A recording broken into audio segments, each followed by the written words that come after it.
ದೇವಸ್ಥಾನದ ವೈಶಿಷ್ಟ್ಯ ಸೀತಾಮಾತೆ ರಾಮಚಂದ್ರನ ಬಲಭಾಗಕ್ಕಿದ್ದಾರೆ ಅನ್ನೋದು ಒಂದು. ಮತ್ತೊಂದು ವಿಶೇಷತೆ ಆಂಜನೇಯನ ಮೂರ್ತಿ ಇಲ್ಲ ಅನ್ನೋದು. ಹಾಯ್ ಹಲೋ ನಮಸ್ತೆ, ನಾನು ನಿಮ್ಮ ಅವಿನಾಶ್. ನೀವು ನೋಡ್ತಾ ಇದ್ದೀರಾ ಪ್ರವೃತ್ತ ಯೂಟ್ಯೂಬ್ ಚಾನಲ್. ಸೊ ಇವಾಗ ನಾನು ಶ್ರೀ ಕೋದಂಡರಾಮಸ್ವಾಮಿ ದೇವಸ್ಥಾನದ ಹತ್ರ ಇದ್ದೀನಿ. ಈ ದೇವಸ್ಥಾನ ಬಂದು ಸುಮಾರು 1200 ವರ್ಷ ಹಳೆ ದೇವಸ್ಥಾನ. ಆ್ಯಂಡ್ ಬನ್ನಿ ಈಗ ದೇವಸ್ಥಾನ ಹೇಗಿದೆ ಅನ್ನೋದು ತೋರಿಸ್ತೀನಿ. ಇದು ದೇವಸ್ಥಾನದ ಎಂಟ್ರೆನ್ಸು, ಇದು ರಾಜಗೋಪುರ. ಆ್ಯಂಡ್ ಇಲ್ಲೊಂದು ಬೋರ್ಡ್ ಇದೆ.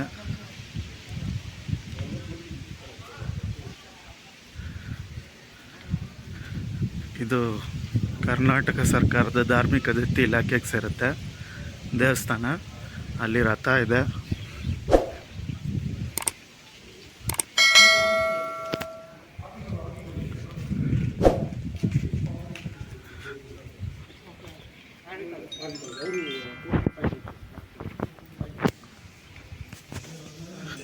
ಇದು ದೇವಸ್ಥಾನದ ಎಂಟ್ರೆನ್ಸಲ್ಲಿರೋಂಥ ಪರಿಸರ. ಸೊ ಬನ್ನಿ ಈಗ ದೇವಸ್ಥಾನದ ಒಳಗಡೆ ಹೇಗಿದೆ ಅಂತ ತೋರಿಸ್ತೀನಿ.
ಎಲ್ಲರಿಗೂ ನಮಸ್ಕಾರ. ನನ್ನ ಹೆಸರು ವೈಷ್ಣವ ಸಿಂಹ ಅಂತ ಹೇಳಿ. ನಾನು ಈ ಹಿರೇಮಗಳೂರು ಕೋದಂಡರಾಮಚಂದ್ರ ಸ್ವಾಮಿಯ ದೇವಸ್ಥಾನದಲ್ಲಿ ಅರ್ಚಕನಾಗಿದ್ದೇನೆ.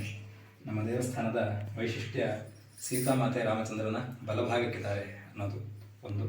ಮತ್ತೊಂದು ವಿಶೇಷತೆ ಆಂಜನೇಯನ ಮೂರ್ತಿ ಇಲ್ಲ ಅನ್ನೋದು. ನಾವೇನಲ್ಲಿ ಸಣ್ಣ ಚಿತ್ರ ರೂಪದಲ್ಲಿ ಆಂಜನೇಯನ ಕಾಣ್ತಾ ಇದ್ದೇವೆ.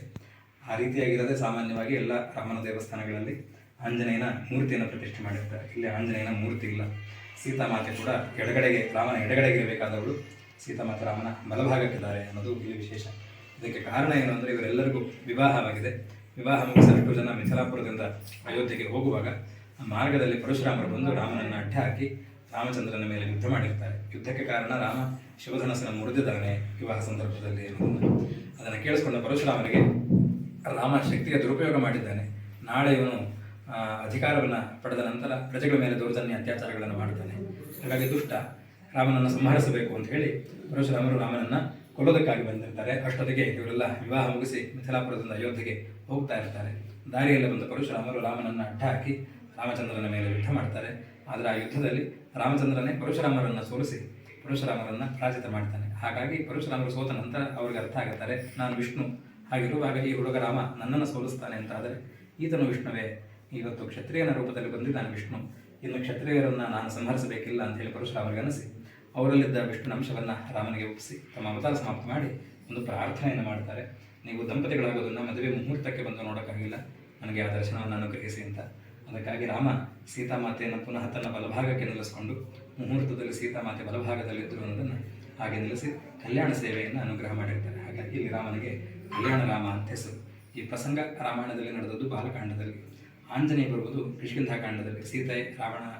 ರಾವಣ ಬಂದು ಸೀತೆಯನ್ನು ಅಪಹರಿಸಿದ ನಂತರ ಬರುವುದು ಆಂಜನೇಯನ ಪ್ರಸಂಗ. ಈ ಪ್ರಸಂಗ ಇದು ಬಾಲಕಾಂಡ. ಹಾಗಾಗಿ ಬಾಲಕಾಂಡದಲ್ಲಿ ಆಂಜನೇಯ ಸ್ವಾಮಿ ಇಲ್ಲ. ಹಾಗಾಗಿ ಒಳಗೆ ಆಂಜನೇಯನಿಗೆ ಮೂರ್ತಿ ಅಂತ ಪ್ರತ್ಯೇಕವಾಗಿಲ್ಲ. ಆದರೆ ಆಂಜನೇಯ ಸ್ವಾಮಿ ಇಲ್ಲದೆ ಹೋದರೆ ರಾಮನ ಪರಿವಾರದಲ್ಲಿ ಯಾರೂ ಪೂಜೆ ಸ್ವೀಕರಿಸೋದಿಲ್ಲ. ಹಾಗಾಗಿ ಪೂಜೆಗೆ ಸೌಕರ್ಯ ಆಗಬೇಕು ಅನ್ನೋ ಕಾರಣಕ್ಕಾಗಿ ಸಣ್ಣ ಚಿತ್ರವನ್ನು ರಾಮನ ಪಾದಗಳಲ್ಲಿ ಪೀಠದಲ್ಲಿ ಸಣ್ಣ ಚಿತ್ರವಾಗಿ ಮೂಡಿಸಿದ್ದಾರೆ. ಇದಿಷ್ಟು ರಾಮಾಯಣದ ಕಥೆ.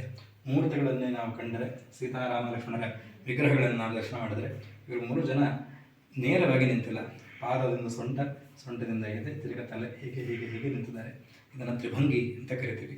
ಅವರು ಹಾಗೆ ನಿಂತಿರೋದ್ರಿಂದ ಅವರ ಪಾದಗಳು ಸ್ವಲ್ಪ ತಿರುಗಿದೆ, ಎಡಗಾಲು ಸ್ವಲ್ಪ ಆ ಕಡೆ ಮುಖ ಮಾಡ್ತಾ ಇದೆ. ಸಾಮಾನ್ಯವಾಗಿ ವಿಷ್ಣುವಿನ ಪಾದಗಳು ನೇರ ಇರುತ್ತೆ. ಕಾರಣ ವಿಷ್ಣು ಎಲ್ಲ ಕಡೆ ನಿಂತಂತೆ ನೋಡ್ತೀವಿ ಅಂದರೆ ಇಲ್ಲಿ ನೇರ ನಿಂತಿರ್ತಾರೆ. ಆದರೆ ಇಲ್ಲಿ ತ್ರಿಭಂಗಿಯಲ್ಲಿ ನಿಂತಿರೋದ್ರಿಂದ ಪಾದ ತಿರುಗಿದೆ. ಇದು ಒಂದು ವಿಶೇಷ. ಯುದ್ಧ ಮಾಡಿ ಹಾಗೆ ದರ್ಶನ ಕೊಡ್ತಾ ಇರೋದ್ರಿಂದ ರಾಮನ ಬಲಗೈಯಲ್ಲಿ ಬಾಣವನ್ನು ಕಾಣ್ತೀವಿ. ಸಾಮಾನ್ಯ ಎಡಗೈಯಲ್ಲಿ ಧನುಸ್ಸು ಮಾತ್ರ ಇರುತ್ತೆ. ಬಲಗೈ ಆಂಜನೇಯನಿಗೆ ಆಶೀರ್ವಾದ ಮಾಡ್ತಾ ಇದ್ದರೆ, ಇಲ್ಲಿ ಯುದ್ಧ ಮಾಡಿ ಹಾಗೆ ದರ್ಶನ ಕೊಡ್ತಾ ಇರೋದ್ರಿಂದ ಬಲಗೈಯಲ್ಲಿ ಬಾಣವನ್ನು ಹಿಡಿದಿದ್ದಾನೆ. ಇದು ಮತ್ತೊಂದು ವಿಶೇಷ.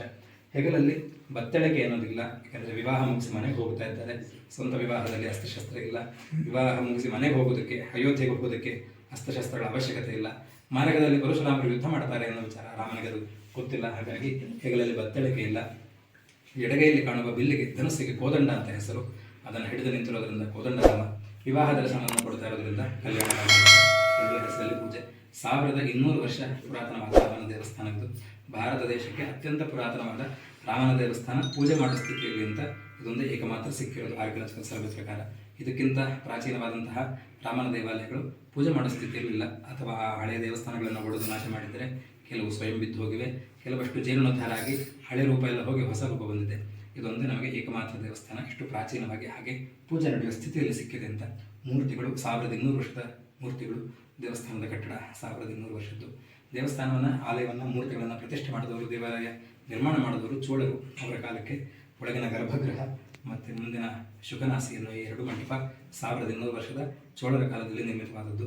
ನಂತರ ಮಧ್ಯದಲ್ಲಿ ಇರುವಂತಹ ನವರಂಗ ಅಥವಾ ರಂಗಮಂಟಪ ಅಂತ ಕರಿತೀವಿ, ಅದು ಹೊಯ್ಸಳರ ಕಾಲಕ್ಕೆ 900 ವರ್ಷ ಇತಿಹಾಸ ಹೊಂದಿರೋದು. ಅದಾದ ನಂತರ ವಿಜಯನಗರ ರಾಜರ ಸಮಯಕ್ಕೆ ಕೃಷ್ಣದೇವರಾಯರ ಕಾಲಕ್ಕೆ ದೇವಸ್ಥಾನದ ಮುಖಮಂಟಪ ಅಂತ ನಿರ್ಮಾಣವಾಗಿದೆ. ಹೀಗೆ ಹಂತ ಹಂತವಾಗಿ ಚೋಳರು, ನಂತರ ಬಂದ ಹೊಯ್ಸಳರು, ಅದಾದ ಮೇಲೆ ಬಂದಂತಹ ವಿಜಯನಗರ ರಾಜರ ಸಮಯಕ್ಕೆ ದೇವಸ್ಥಾನ ಪೂರ್ತಿಯಾಗಿದೆ.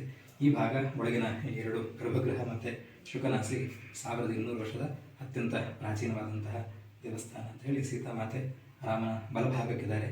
ಆಂಜನೇಯನಿಗೆ ಮೂರ್ತಿ ಇಲ್ಲ ಅನ್ನೋದು. ಪರಶುರಾಮರಿಗೆ ರಾಮ ಕಲ್ಯಾಣ ಸೇವೆಯನ್ನು ಅನುಗ್ರಹ ಮಾಡಿದ್ದಾನೆ ಅನ್ನೋದು ಇದು ಇಲ್ಲಿ ದೇವಸ್ಥಾನದ ವೈಶಿಷ್ಟ್ಯ. ದೇವಸ್ಥಾನದ ಟೈಮಿಂಗ್ಸ್, ದೇವಸ್ಥಾನದ ಸಮಯ ಬೆಳಗ್ಗೆ 7:30 ಹಿಡಿದು ಮಧ್ಯಾಹ್ನ 12:00ವರೆಗೂ ಮತ್ತು ತಿರ್ಗಾ ಸಂಜೆ 5:30 8:00. ಶನಿವಾರ ಭಾನುವಾರಗಳು ಸ್ವಲ್ಪ ಹೆಚ್ಚು ಜನ ಬರೋದ್ರಿಂದ ಒಂದು ಅರ್ಧ ಮುಕ್ಕಾಲು ಗಂಟೆ ಜಾಸ್ತಿ ತೆಗೆದಿರ್ತೀವಿ. ಸಾಮಾನ್ಯ ಪ್ರತಿನಿತ್ಯ 7:30 ಇಂದ 12:30, ಬೆಳಗ್ಗೆ ಸಂಜೆ 5:30 ಇಂದ 8:00.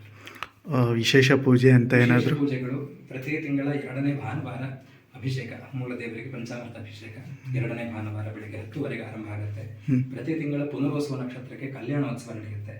ಮತ್ತು ಪ್ರತಿ ಶನಿವಾರ ಪ್ರಸಾದ ವಿತರಣೆ, ಪ್ರತಿ ಶನಿವಾರ ಎಲ್ಲರಿಗೂ ಪ್ರಸಾದ ವಿತರಣೆ. ಸ್ವಾತಿ ನಕ್ಷತ್ರದ ದಿನ ನರಸಿಂಹಸ್ವಾಮಿಗೆ, ನಮ್ಮ ಪ್ರಾಕಾರದಲ್ಲಿ ನರಸಿಂಹ ದೇವಸ್ಥಾನ ಉಂಟು, ಅಲ್ಲಿ ನರಸಿಂಹಸ್ವಾಮಿಗೆ ಸಾಯಂಕಾಲ ಸ್ವಾತಿ ನಕ್ಷತ್ರದ ದಿನ ಅಭಿಷೇಕ ಉಂಟು, ಪಂಚಾಮೃತ ಅಭಿಷೇಕ ಬರುತ್ತೆ. ಮತ್ತು ರಾಮನವಮಿಯ ದಿನಗಳಲ್ಲಿ 9 ದಿನ ರಾಮಾಯಣ ಪಾರಾಯಣ, ಭಜನೆ ಇತ್ಯಾದಿಗಳೆಲ್ಲ ಉಂಟು. ರಥೋತ್ಸವ ಅಂತ ಹೇಳಿ ಫಾಲ್ಗುಣ ಮಾಸ ಪುನರ್ವಸು ನಕ್ಷತ್ರಕ್ಕೆ 15 ದಿನದ ರಥೋತ್ಸವದ ಕಾರ್ಯಕ್ರಮ ನಡೆಯುತ್ತೆ. ಮಾರ್ಚ್ ಕೊನೆ, ಏಪ್ರಿಲ್ ಶುರುವಿನಲ್ಲಿ ಬರುತ್ತೆ. ಸೊ ಹೀಗೆ ಮತ್ತೆ ವಿಜಯದಶಮಿ 9 ದಿನ ನವರಾತ್ರಿಯಲ್ಲಿ, ಶರನ್ನವರಾತ್ರಿಯಲ್ಲೂ ಕೂಡ ನವರಾತ್ರಿ ರಾಮಾಯಣದ ಪಾರಾಯಣ 9 ದಿನವನ್ನು ನಾವಿಲ್ಲಿ ಮಾಡ್ತೀವಿ. ಹಾಗೆ ಧನುರ್ಮಾಸದಲ್ಲಿ 1 ತಿಂಗಳ ಆಚರಣೆ. ಧನುರ್ಮಾಸ ಅದರಲ್ಲಿ ವೈಕುಂಠ ಏಕಾದಶಿ ತುಂಬ ವಿಶೇಷ. ಒಂದು 1000 ಜನ ಇಲ್ಲಿ ಬಂದು ದರ್ಶನವನ್ನು ಪಡಿತಾರೆ. ಎಲ್ಲರಿಗೂ ವೈಕುಂಠ ದ್ವಾರದಲ್ಲಿ ಪ್ರವೇಶದ ಅವಕಾಶ ಇರುತ್ತೆ. ಸೊ ಹೀಗೆ ವಿಶೇಷ. ಸರಿ ಸ್ವಾಮಿ, ಧನ್ಯವಾದ. ಸೊ ಇದಾಗಿತ್ತು ಹಿರೇಮಗಳೂರಿನ ಶ್ರೀ ಕೋದಂಡರಾಮಸ್ವಾಮಿ ದೇವಸ್ಥಾನದ ಪರಿಚಯ. ಮತ್ತೆ ಸಿಗೋಣ ಇನ್ನೊಂದು ವಿಡಿಯೋದಲ್ಲಿ. ಅಲ್ಲಿವರೆಗೂ ಬಾಯ್.